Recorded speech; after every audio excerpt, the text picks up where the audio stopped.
The Wesson Game, Chapter 12, The First Bomb. It was so sudden.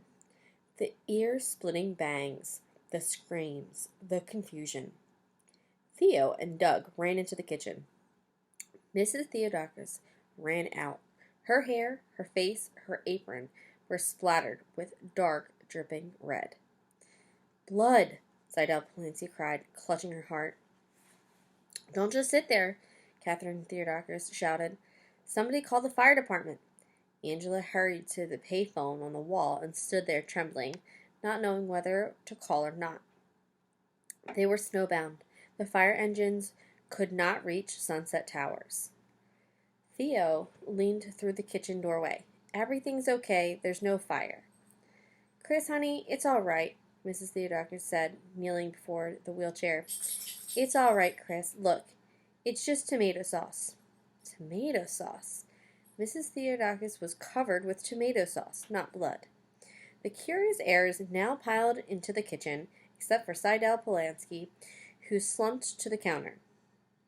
She could have a heart attack and no one would notice. Mr. Hoos surveyed the scene, trying to conceal his delight. "What a mess," he said. "That row of cans must have exploded from the heat of the stove." The entire kitchen was splattered with tomato sauce and soaked in foam from the fire extinguishers. What a mess. George Theodakis regarded him with suspicion. It was a bomb. Catherine Theodakis thought so too. There was hissing, then bang bang, sparks flying all over the kitchen, red sparks, purple sparks. Cans of tomato sauce exploded, Doug Hoos said, defending his father. The others agreed. Mrs. Theodakis was understandably hysterical. "A bomb? Ridiculous. Sam Wessing certainly did not appear to have been killed by a bomb."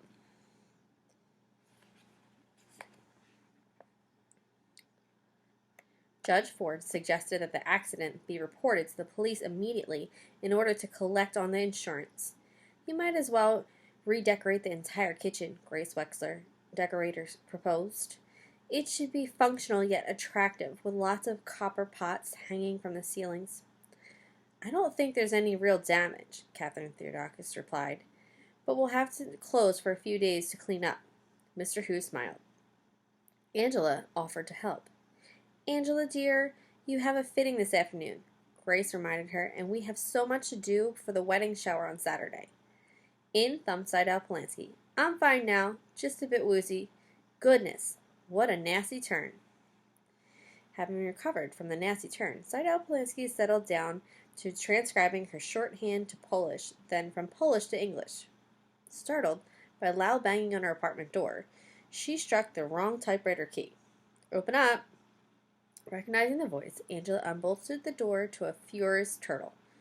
"All right, Angela, where is it?" "What?" "The newspaper you took from my desk." Angela carefully dug through the embroidery, personal items, and other paraphernalia in her tapestry bag and pulled out the newspaper folded to the Wessing obituary. "I'm sorry, Turtle. I would have asked for it, but you weren't around." "You don't also happen to have my Mickey Mouse clock in there, too, do you?" Turtle softened on seeing her sister's hurt expression. "I'm only kidding. You left your engagement ring on the sink again. Better go get it before somebody else steals it, too." "Oh, I wouldn't worry about anyone stealing Angela's ring," Sidel Polanski remarked. "No mother would stoop that low."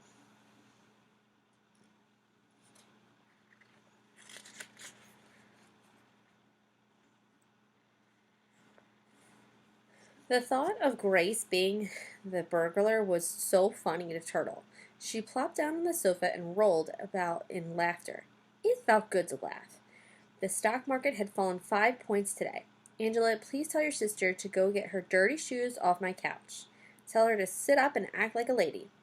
Turtle rose with a tongue click very much like her mother's, but she was not about to leave without striking back.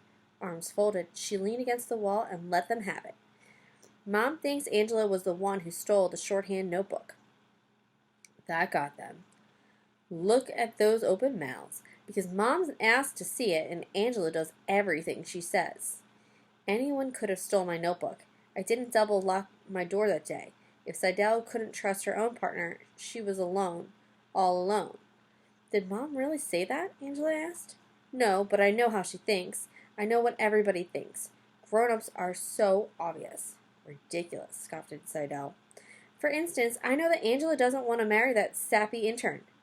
Ridiculous, you're just jealous of your sister. Maybe, Turtle had to admit, but I am what I am. I don't need a crutch to get attention. Oh, she had gone too far. Turtle didn't mean it that way, Angela said quickly. She used the word crutch as a symbol. She meant, that people are so afraid of revealing their true selves. They have to hide behind some sort of prop. Oh, really? Seidel replied. Then Turtle's crutch is her big mouth. No, Angela thought, hurrying her sister out of the door and back to their apartment. Turtle's crutch is her braid.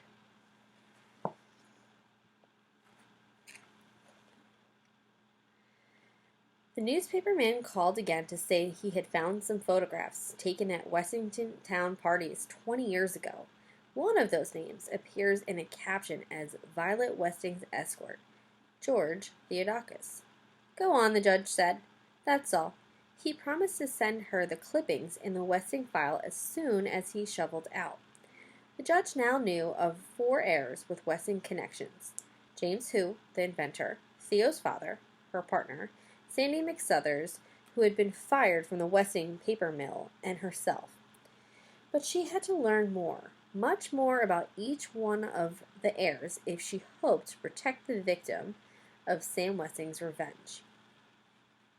She would have to hire a detective, a very private detective who had not been associated with her in her practice or in the courts. J.J. Ford flipped through the yellow pages to investigators, private. Good grief! Her finger stopped near the top of the list. Was it a coincidence or dumb luck? Or was she playing right into Sam Westing's hand? No choice but to chance it. The judge dialed the number and tapped her foot impatiently, waiting for an answer. Hello, if you're looking for a snowbound private investigator, you've got the right number. Yes, she had the right number. It might be a trick, but it was no coincidence. The voices were one in the same.